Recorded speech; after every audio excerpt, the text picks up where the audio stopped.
இந்த 2024 பிறக்கும் குரோதி வருடம் தமிழ் புத்தாண்டை பற்றி பார்க்க இருக்கின்றோம். இந்த தமிழ் புத்தாண்டில் மேஷம் முதல் மீனம் வரை உள்ள ராசிகளுக்கு எவ்வாறாக இருக்கும் என்பதை பற்றி ஒரு சிறிய அலசல். அன்பு தனுசு ராசி நேயர்களே, தனுசு ராசி என்பவர்களுக்கு இந்த குரோதி வருடம் யோகத்தை, பாக்கியத்தை, பலத்தை தருமா? ஒரு அற்புதமான ஒரு காலகட்டம் தான் இந்த குரோதி வருடம். தனுசு ராசி என்பவர்களுக்கு ஆதாயம் எவ்வளோ இருக்குதுன்னு பார்த்தோம்னா, மற்ற ராசிகளை விட அதாவது நமக்கு ஆதாயம் இவர்களுக்கு மட்டும்தான் அதிகமாக இருக்கிறது. ஆதாயம் 11, விரயம் 5. அப்போது ஆதாயம் 11 இருக்கிறது, விரயம் 5 இருக்கிறது. ஆரோக்கியமும் 7 இருக்கிறது, அனாரோக்கியம் 3 இருக்கிறது. ராஜபூஜிதம் 5, ராஜகோபம் 4, சுகம் 1, துக்கம் 6. இந்த இடத்துல ஆதாயம் அதிகமாக இருக்குது, வருமானம் அதிகமாக இருக்குது, நாம் செய்யக்கூடிய காரியங்கள் அதிகமாக இருக்குது. அப்போது இந்த இடத்துல ஏன் சுகம் மட்டும் 1 இருக்கிறது, அதாவது துக்கம் அதிகமாக இருக்குது அப்படின்னா, பொதுவாக ஒரு ஜாதகத்தை நம்ம புரிஞ்சுக்கணும். இப்போது இவங்களுடைய ஆதாயம் பலமாக இருக்குது, வருமானம் அதிகமாக இருக்குது, ஓடக்கூடிய தன்மை, அதாவது பலமாக ஓடிக்கிட்டே இருக்கக்கூடிய இந்த காலத்தில் வருமானம் வரக்கூடிய, இந்த வருஷம் ஃபுல்லாக வருமானம் வருது அப்படின்றதுக்காக ஓட ஓட ஓட ஓட ஓடிக்கொண்டே இருக்கக்கூடிய ஒரு தன்மை. அதனால் அவர்கள் இந்த சுகசனம் அப்பாடா அப்படின்னு ரெஸ்ட் எடுக்கக்கூடிய ஒரு தன்மை இல்லை. அதனால் சுகம் இந்த இடத்துல கம்மியாக இருக்குது. அப்போ இந்த இடத்துல இந்த காலகட்டத்தில் குரு பார்வை இருக்கா இவர்களுக்கு அப்படின்னும் போது, தனுசு ராசி என்பவர்களுக்கு 6ஆம் இடத்துக்கு குரு வருகிறார். 6ஆம் இடத்துக்கு குரு வரும்போது ராசிநாதன் 6ஆம் இடத்துக்கு வர்றார். 6ஆம் இடத்துக்கு வரும்போது பலமா அப்படின்னா, பலமா பலவீனமா அப்படின்னும் போது ராசிக்கு அவர் மறைந்து விடுகிறார். இப்போ ருணரண சத்ருஸ்தானத்தில் ராசிநாதனே இருக்கும் பொழுது தேவையான இடத்தில் ஆரோக்கியம் அங்கே கூடும். ராசிநாதனே எங்கே இருக்கிறாரு? 6ல் தான் இருக்கிறார். இவர்களுக்கு ஆரோக்கியத்தை பலப்படுத்தக்கூடிய சூழ்நிலை, நன்மையை தரக்கூடியவர். ஆரோக்கியம் பலமாக தான் இருக்கும். அப்போ ஆரோக்கியம் நல்லா இருக்குது.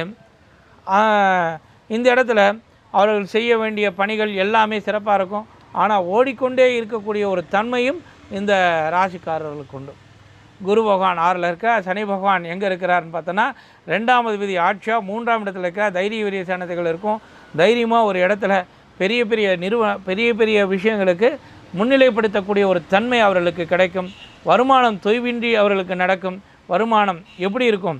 கடன்கள் மூலியமாக பல பெரிய அதாவது பதவிகளை வகிக்கக்கூடிய தன்மை, அந்த கடன்கள் மூலிமா ஒரு பெரிய நிர்வாகத்தை நடத்தக்கூடிய ஒரு அதிகாரத்தை கூட கொடுக்கும்.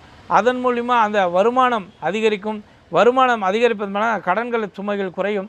இதெல்லாமே இந்த ஒரு வருஷ காலத்தில் நல்லபடியாக நடக்கக்கூடிய ஒரு தன்மை தனுசு ராசிக்காரர்களுக்கு உண்டு. அப்போ குரோதி வருடம் சுபம் யாருக்கு அப்படின்னா எல்லாருக்குமே சுபம்தான். அந்த எல்லாருக்கும் சுபமாக இருந்தாலும் தனுசு ராசிக்காரர்களுக்கு அதீத சுபத்தை கொடுக்கக்கூடிய ஒரு தன்மை இருக்கிறது.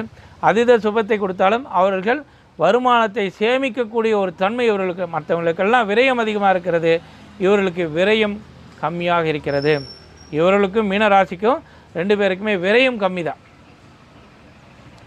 அப்போது விரயம் கம்மியாக இருக்குது அப்படின்னும் போது நம்ம நிறைய சேவிங்ஸு நம்ம பண்ணக்கூடிய காலகட்டம் தான் இந்த காலகட்டம். எப்போ நமக்கு விரயம், நம்ம எந்த அளவுக்கு சேவிங்ஸை வச்சுருக்கிறோமோ அந்தளவுக்கு விரயங்கள் கூடக்கூடிய ஒரு தன்மை. இப்போ நம்ம கையில் சேவிங்ஸே இல்லை அப்படின்னா விரயப்பத்தை பார்த்து நம்ம கவலைப்பட தேவையில்லை. என்ன விரயமாக போகுது, எதுவுமே சேவிங்ஸ் இல்லை, அப்புறம் எங்கேருந்து விரயமாகும்? அப்போ சொல்லுவோமா மாட்டோமா? அப்போது எப்போ இந்த மாதிரி ஒரு காலகட்டத்தில் சேவிங்ஸ் வரும், நமக்கும் அந்த மாதிரி ஒரு காலகட்டம் முன்னாடி நடந்திருக்கும், அதில் சேவிங்ஸ் வரும். அந்த சேவிங்ஸ் மூலியமாக இப்போ விரயம் நடந்திருக்கும். அந்த மாதிரி ஒரு ஜாதகக்காரருக்கும் அந்த மாதிரி. இப்போ தனுசு மற்ற ராசிக்காரர்களுக்கெல்லாம் விரயம் அதிகமாக இருந்துச்சு, தனுசு ராசிக்காரர்களுக்கு விரயம் கம்மியாக இருக்குது, ஆதாயம் அதிகமாக இருக்கிறது. ஆதாயம் நற்பலனை கொடுக்கக்கூடிய ஒரு சூழ்நிலையில் பலமாகவே இருக்கிறது. அதனால் எந்த ஒரு பாதிப்பும் இந்த இடத்துல இல்லை. இந்த இடத்துல பார்த்தோம்னா சுகம், அந்த ஜாதகருக்கு தனுசு ராசிக்காரருக்கு சுகம் ஒன்று தான் இருக்குது.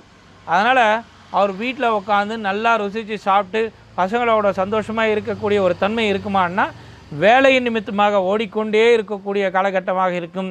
அதாவது குழந்தைகளை பிரிந்து குழந்தைகள் படிக்க செல்லக்கூடிய ஒரு அதிகாரம் இருக்கும், குழந்தைகள் மேற்படிப்புக்காக இல்லை கல்யாணம் பண்ணி கொடுக்கக்கூடிய ஒரு தன்மை இருக்கும். அதனால் அவர்கள் மூலியமாக அவர்கள் வருத்தப்படக்கூடிய ஒரு சூழ்நிலை இருக்கும். இப்போ குழந்தை ஜாதகத்தில் வந்து நமக்கு பலம் இருக்குதா, படிக்கக்கூடிய ஒரு சூழ்நிலை இருக்குதா, படிப்புக்காக செலவு பண்ணக்கூடிய சுகம் இருக்குன்னா அந்த சுகம் அங்கே மிக மிக கம்மியாக இருக்கக்கூடிய ஒரு சூழ்நிலை இருக்கிறது. சரி, இந்த சுகம் நல்லா இருக்கணும், இந்த இடத்துல ஆரோக்கியம் நன்மையாக இருக்குது, தனுசு ராசிக்காரர்களுக்கு ஆதாயம் நன்மையாக இருக்குது, பலமாக இருக்குது, குரு பார்வையால் அவர்களுக்கு இந்த ராஜ யோகம், அதாவது கவர்மெண்ட் பேங்க்கில் அவர்கள் லோன் வாங்கக்கூடிய தன்மைகள் கிடைக்கும், அரசாங்கம் மூலிமா இல்லை அரசு பணிகள் செய்வதற்கு யோகத்தை கொடுக்கக்கூடியது, பணி மாறுதல்கள் தரக்கூடிய ஒரு தன்மை இருக்கும். அதாவது இது எதுக்காக சொல்கிறேன் அப்படின்னா, தனுசு ராசிக்காரர்களுக்கு 10ஆம் இடத்துல கேது பகவான் சஞ்சாரிக்கிறார், சுகஸ்தானத்தில் ராகு பகவான் சஞ்சாரிக்கிறார். சுகஸ்தானம் ராகு பகவான் பிரிக்கும் பொழுது சுகஸ்தானம் வேலை செய்யலை. அதாவது லக்னத்துக்கு 10ல் கேது பகவான் இருக்கும்போது தொழிலில் அதீத ஒரு ஈடுபாடு கொடுப்பது மட்டுமில்லை, அதீத கவனத்தோடு கொடுக்கக்கூடிய ஒரு தன்மை இருக்கும். நியாயமாக இருப்பவர்களுக்கு அதீத லாபத்தை தரக்கூடிய காலகட்டமாக இருக்கும். ஒரு முறை ஒருத்தர் கணக்கு பண்ணி எழுதுகிறாங்கன்னும் போது இதெல்லாம் மனசில் வச்சு அவங்க எவ்வளோ அற்புதமாக எழுதக்கூடிய ஒரு தன்மை இருக்குன்னா, நிறைய விஷயத்தை அவங்க பார்ப்பாங்க.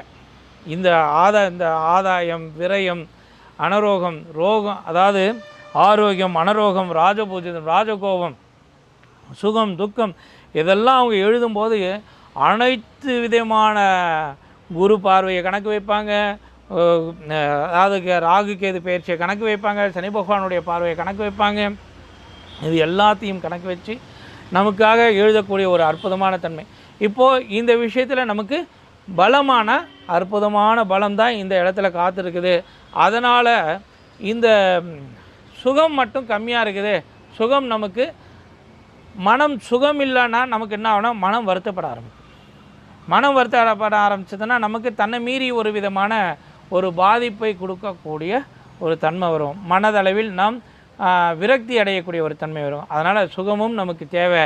இந்த சுகத்தை நாம் சமப்படுத்த நாம் என்ன பண்ணணும் அப்படின்னா, பெருமாளுடைய வழிபாட்டை மேற்கொள்ளுங்கள், தாயாருடைய வழிபாட்டை மேற்கொள்ளுங்கள். யோகத்தையும் பாக்கியத்தையும் பலத்தையும் பெறக்கூடிய ஒரு தன்மை நமக்கு கிடைக்கும். அதே போல் அற்புதமாக இறை வழிபாடு, சிவன் வழிபாட்டையும் அம்பாள் வழிபாட்டையும் ஒரு சேரையோ பண்ணுங்கள். அதாவது ஒரு சேர, அதாவது நம்ம முதல்ல சிவனை கும்பிடணும், அதுக்கு பிறகு அம்பாளை கும்பிட்டு வாங்க. யோகமும் பாக்கியும் பலமும் இல்லம் தேடி வரக்கூடியதாக அமையும்.